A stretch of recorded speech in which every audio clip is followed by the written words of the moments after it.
संघ लोकसभा सेवा आयोग द्वारा मंगलवार को घोषित 2023 के परिणाम में सृष्टि मिश्रा ने कामयाबी का परचम लहराया। 8 से 10 घंटे तक नियमित पढ़ाई करके सृष्टि मिश्रा यूपीएससी की परीक्षा में कामयाब हुई। सृष्टि यहां सेक्टर 88 अमोलिक हाइट्स में अपनी मौसी सुनीता पांडे के साथ रहकर यूपीएससी की तैयारी करती थी। मूल रूप से यूपी के जौनपुर जिले की यह रहने वाली है। सृष्टि मिश्रा ने कहा, यूपीएससी को अपना पूरा जीवन ना समझे, ये केवल आपके जीवन का एक हिस्सा है। सृष्टि ने कहा, जब आप गिरकर उठते हो तो ज़्यादा ऊंचाइयों तक पहुंचते हो। उन्होंने कहा, यूपीएससी की पढ़ाई ग्रेजुएशन के साथ साथ ही करनी शुरू कर दी थी। उन्होंने कहा, वो और पूरा परिवार बेहद खुश हैं। सृष्टि मिश्रा का कहना है कि उन्हें सब लोग बहुत सपोर्ट करते थे और सब कहा करते थे कि हो जाएगा, टेंशन मत लो। बस इसी बात की उम्मीद के चलते दूसरे प्रयास में ही उनका यूपीएससी क्लियर हो गया और उन्होंने 95वीं रैंक हासिल की। सफ़र मुश्किल था लेकिन सफल हो गई, तो अब सब अच्छा लग रहा है। मेरी मेहनत रंग लाई। सृष्टि मिश्रा की मौसी सुनीता पांडे ने कहा कि सृष्टि ने मेहनत की, इसीलिए उसको फल मिला है। मैं सृष्टि को आशीर्वाद देती हूँ कि वो और आगे ऊंचाइयों तक पहुँचे। सफ़र मेरा जैसे हर यूपीएससी एस्पिरेंट का होता है वैसा रहा। ऊंच नीच और थोड़े फेलियर्स, थोड़े सक्सेसेस, तो और लंबी जर्नी, लेकिन कुल मिला के सफ़र हो गया लास्ट में, तो सब अच्छा ही लगता है। फिर परिवारजन कितने खुश हैं? बहुत खुश हैं। सब लोग, मेरे दादा दादी, नाना नानी, सारे जितने भी लोग मुझसे रिलेटेड हैं, सब बहुत खुश हैं। मेरे मम्मी पापा सब बहुत बहुत खुश हैं। फैमिली कहाँ रहती हैं आपकी? आप यहाँ किसके साथ रहते हैं? यहाँ मैं मौसी के साथ रहती हूँ। मेरे पिता मिनिस्ट्री ऑफ एक्सटर्नल अफेयर्स में काम करते हैं, तो वो ब्राज़ील में हैं फ़िलहाल, साओ पाउलो में पोस्टेड हैं जी। और मेरी फैमिली यानी कि माता पिता और बहन और भाई, वो सब वहाँ ब्राज़ील में रह रहे हैं और मैं मौसी के पास रह के मैंने पढ़ाई की है। आप सबसे बड़े हैं? जी, मैं सबसे बड़ी हूँ। यहाँ कितने सालों से रह रहे हैं? इंडिया में मैं लगभग 5 सालों से हूँ, जब से ग्रेजुएशन शुरू हुआ मेरा एलएसआर से इकोनॉमिक्स, और 2 साल फिर मैंने पढ़ाई की है यहाँ। तो क्या आपके मन में आया कि आप यूपीएससी में जाएं और वहाँ पे एग्जाम दें? आपका कौन सा अटेम्प्ट है ये? किसने पहला, इंस्पायर दूसरा? किया आपको? मेरे पिता का इंस्पिरेशन था। उन्होंने ही मुझे बताया था सिविल सर्विस क्या होती है और कैसे एग्ज़ाम होता है, और फिर धीरे धीरे मैंने भी जैसे जैसे समझा कि एग्ज़ाम कैसे होता है, क्या होता है, वैसे वैसे फिर मैंने इसको परस्यू किया।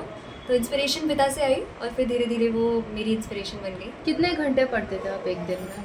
लगभग 8 से 10 घंटे पढ़ती थी, लेकिन कभी कभी ज़्यादा हो जाता था और कभी कभी कम हो जाता था, तो ऐसे कुछ सेट टाइम नहीं था, लेकिन लगभग 8 बात to 10 करें जर्नी की, छोटे से रूम से लेके यूपीएससी का एग्जाम क्लियर करने तक जी क्या क्या समस्याएं आई जी। और किस किस समस्याओं का आपका सामना करना पड़ा? मुझे लगता है फाइनेंशियली या किसी वैसे तरीके से मुझे कोई समस्या नहीं हुई। मुझे ऐसी कोई दिक्कत नहीं थी फॉर्चुनेटली, और सपोर्ट हमेशा रहा है सबका, तो मैं ये नहीं कहूँगी कोई बहुत बड़ा चैलेंज था। हाँ, ये था कि मैं क्योंकि इंडिया में पढ़ी नहीं हूँ, तो इंडिया की पढ़ाई मैंने कभी की नहीं थी, तो इस वजह से मुझे ये पता था मेरे बेसिक्स और ये सब मुझे काफ़ी एक्स्ट्रा मेहनत करके मुझे वो सब क्लियर करना पड़ेगा। तो वो एक चैलेंज था, लेकिन वो छोटा ही था उस हिसाब से। कोई भी जब पढ़ाई करता है तो अक्सर दिमाग में आता है कि यार शायद मेरे से नहीं हो पाएगा। बहुत ज़्यादा अंदर स्ट्रेस हो जाता है।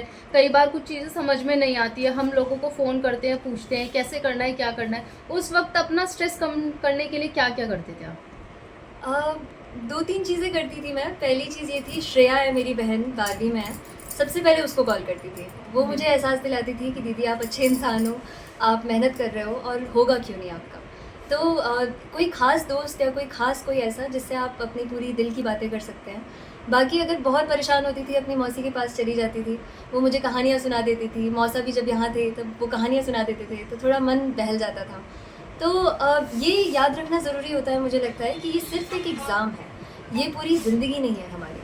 तो इसमें इस तरह भी नहीं डूब जाना है कि हम खुद ही खो जाएं। ये याद रखना है कि हम कौन हैं, हमारी क्या पोटेंशियल है, और बस लगे रहना है। आपने सेकंड अटेम्प्ट में ही कर लिया। आपको क्या लगता है किस प्रकार से आपने तैयारी की थी, कैसी जर्नी थी, और मतलब कि किस तरीके से जल्दी हुआ? आपको क्या लगता है कि आपने क्या अच्छा किया, क्या जल्दी अचीव कर लिया? मुझे लगता है मेरा गोल बहुत क्लियर था शुरू से कि मुझे यही करना है। पापा का बहुत गाइडेंस रहा, उन्होंने हमेशा बताया ये करो, ये समझो, न्यूज़ देखो, ये सारी चीज़ें। बल्कि पापा ने आंसर राइटिंग तक कराई थी मुझे, कि फर्स्ट ईयर में मुझे क्वेश्चंस भेजते थे कि इस पर आंसर लिख के मुझे भेजो। अच्छा। तो पापा का एक तो सपोर्ट और गाइडेंस, ये बहुत ज़रूरी था। बाकी दूसरी चीज़ मुझे लगता है कि क्योंकि मैंने पहला अटेम्प्ट दिया था, मेरी एज हुई थी, मेरी तैयारी उतनी नहीं थी, लेकिन मैंने दे दिया था क्योंकि पापा ने कहा दे के देख लो। जी। उससे मुझे समझ आ गया कि एग्ज़ाम की रिक्वायरमेंट्स क्या है। तो वो समझने के बाद मुझे लगता है मेरी पढ़ाई बहुत स्ट्रीमलाइन हो गई और जी। उससे मुझे फिर पता चल गया कि सेकेंड अटेम्प्ट में क्या अच्छे तरीके से करना है, और इस वजह से मुझे लगता है आपकी एज अभी लगभग 22 वर्ष है। 22 जी। तो आपकी ग्रेजुएशन कितने ईयर में कंप्लीट हो गई थी? 2022 में मेरी ग्रेजुएशन कंप्लीट हुई थी और आप साथ के साथ तैयारी कर रहे थे? जी। फर्स्ट ईयर से मेरी तैयारी शुरू मतलब 3 सालों के अंदर आपने ग्रेजुएशन भी कर लिया और ये भी। जी। लोगों को क्या संदेश देना चाहेंगे, किस प्रकार अपनी तैयारी करें, किस तरह मोटिवेट रहें? मुझे ये लगता है कि संदेश यही है, सबको पता है कौन से बुक्स हैं, क्या करना है, सारी सबको पता है। विश्वास रखें और लगे रहें, डट के एकदम मेहनत पे अपने विश्वास रखें।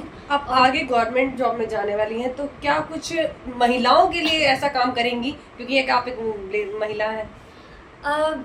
अगर मुझे आईपीएस मिलता है, जो कि सबसे ज़्यादा संभावना है, तो उनका काम होता है स्टेबिलिटी इंश्योर करना और सिक्योरिटी इंश्योर करना, लॉ एंड ऑर्डर। तो महिलाओं की सेफ्टी एंड सिक्योरिटी पे मैं ज़रूर काम करूँगी, और जितना भी हो सका उससे बढ़ के आगे किसी भी क्षेत्र में, चाहे वो एजुकेशन हो, सैनिटेशन हो, किसी भी तरीके से अगर हो पाए, मेरी अगर क्षमता रहेगी वहाँ पे, तो मैं बिल्कुल करूँगी। ठीक है।